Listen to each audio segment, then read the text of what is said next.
ராஜா கிளி தம்பி ராமையா ஹீரோவை நடிச்சிருக்காரு. அவர் பையனான உமாபதி ராமையா அந்த படத்தை இயக்கியிருக்காரு. சமுத்திரக்கனி ஒரு வழக்கம் போல் ஒரு கெஸ்ட் ரோல் ஒன்று பண்ணியிருக்காரு.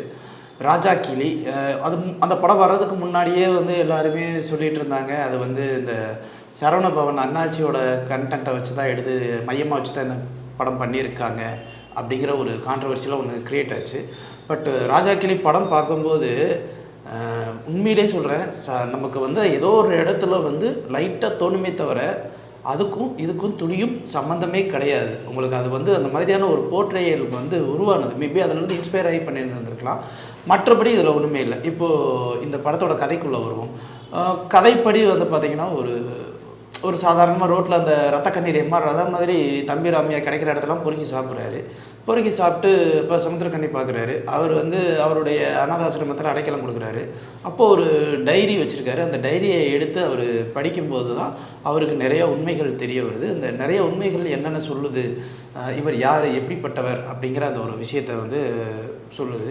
இது வந்து ஒரு தேடி கண்டடையிற ஒரு விஷயம்.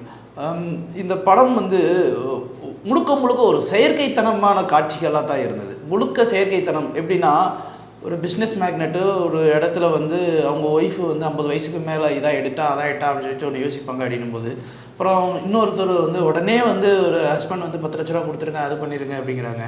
அப்புறம் இன்னொருத்தவங்க வந்து அம்மா, அப்புறம் பொண்ணு.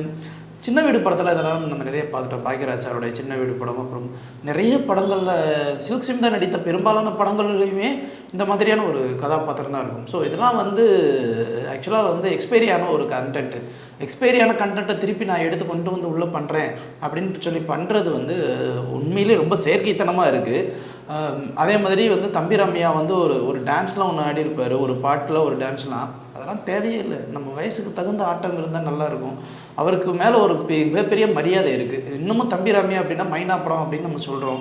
அவருடைய கதாசிரியர்னு சொல்கிறோம். அவருக்கு பல கிராஃப்ட் தெரியும் அப்படிங்கிறது தெரியும். அப்படிப்பட்ட தம்பி ராமையா இப்படி ஒரு படத்தில் நம்ம நடிக்கலாமா, இல்லை இந்த கண்டென்ட்டுக்கு வந்து அது தேவையில்லைன்னு அப்பயே தூக்கிட்டு வேறு மாதிரி பண்ணியிருக்கோம். வணிக ரீதியான சினிமான்றதுக்காக ஏதோ ஒன்று புகுத்தணும் அப்படின்ற ஒரு விஷயத்துக்காக அது பண்ணியிருக்காங்க. அது வந்து உண்மையிலே நல்லாவும் இல்லை. அதே மாதிரி இந்த கண்டென்ட் இருக்கு இல்லையா, நீங்கள் பல பேருக்கு வந்து எம்ஆர் ராதா அவர்களை பற்றி தெரியாமல் இருக்கும். எம்ஆர் ராதா இன்னமும் வெரி பாப்புலர் அப்படின்னா அவருடைய ரத்த கண்ணீர் படம் மட்டும்தான். அது நாடகமாகவும் போட்டார், படமாகவும் எடுத்தார். ஒரு ரத்த கண்ணீர் படத்தில் ஒரு டோன் இருக்கும். அதாவது ஒரு ஃபாரின் ரிட்டர்ன் அப்படிங்கிறவங்க வந்து எப்போவுமே ஜாலியாக பெண்களோட உல்லாசமாக இருக்கிற எல்லா போதை வஸ்துகளையும் யூஸ் பண்ணி ஒரு மாதிரியாக இருக்கிற ஒரு ஆள் அப்படின்னும் போது அதுக்கப்புறம் வந்து அந்த கதை வந்து மூவ் ஆகும். ஸோ அதை வந்து நம்ம அப்போ பார்க்கும்போது ஒரு பெரிய அத்தன்டிக்காக இருக்கும். ஏன்னா அவர் அந்த கேரக்டராகவே வந்து பில்டு பண்ணியிருப்பார். கிளைமேக்ஸ் வரைக்குமே அந்த கேரக்டராகவே பில்டு பண்ணியிருப்பார். அந்த இடத்துல தன்னுடைய மனைவி வந்து இந்த மாதிரி வந்து கைம்பெண்ணாக நிற்கிறாளே, கஷ்டப்படுறாளே அப்படின்னும் போது அங்கே ஒரு புரட்சி பண்ணி ரீமேரேஜ் அப்படிங்கிற ஒரு விஷயத்தை சொல்லிவிட்டு அவர் போவார். ஸோ இவ்வளோ புரட்சிகரமான ஒரு விஷயங்கள் அந்த படத்தில் நெகட்டிவ் ரோலாக இருந்தாலுமே இருக்கும். இதில் தம்பி ராமையா என்ன சொல்ல வர்றார் அப்படிங்கிற ஒரு மிகப்பெரிய கேள்வி எடுக்குது. ரொம்ப சாதாரணமாக வந்து ஒரு பெரிய தொழிலதிபரை வந்து ஒரு சாதாரணமாக வேலைக்காரங்க வந்து ஈஸியாக வந்து அப்ரோச் பண்ணிடுவாங்க, ஈஸியாக பொண்டாட்டியை கொடுத்துருவாங்க, கொடுத்த உடனே கல்யாணம் பண்ணிடுவாரா? என்ன இது அப்படின்னா இவங்க பார்க்குறவங்க எல்லாருமே ரொம்ப ஈஸியாக அப்ரோச் பண்ணிட மாட்டாங்களா? என்ன லாஜிக்கில் எடுக்கிறாரு அப்படின்னு சொல்லி ஈஸிலி அப்ரோச்சபிள் அப்படிங்கிறது வந்து அக்செப்ட் பண்ணிக்க முடியல. அதே மாதிரி சும்மா ரோட்டில் நடந்து போவார். அந்த நடந்து போகும்போது வந்து ஒரு பக்கத்து வீட்டுக்காரங்க வருவாங்களா, வந்த உடனே டக்குன்னு எடுத்துகிட்டு எல்லாம் பண்ணிடுவாங்களாம். இதெல்லாம் என்னென்னா முழுக்க செயற்கைத்தனமாக இருக்கிறதுனால ராஜா கிளி வந்து எங்களை பொறுத்தவரை ஒரு பெரிய வெட்டுக்கிளியாக தான் போச்சு அப்படின்னு சொல்லணும். லைக், ஷேர் அண்ட் சப்ஸ்கிரைப் பண்ணாதவங்க இப்பவே சப்ஸ்கிரைப் பண்ணிருங்க. எங்களோட அப்டேட்ஸ் உங்களுக்கு வரணும்னா பெல் பட்டனை பிரஸ் பண்ணுங்க.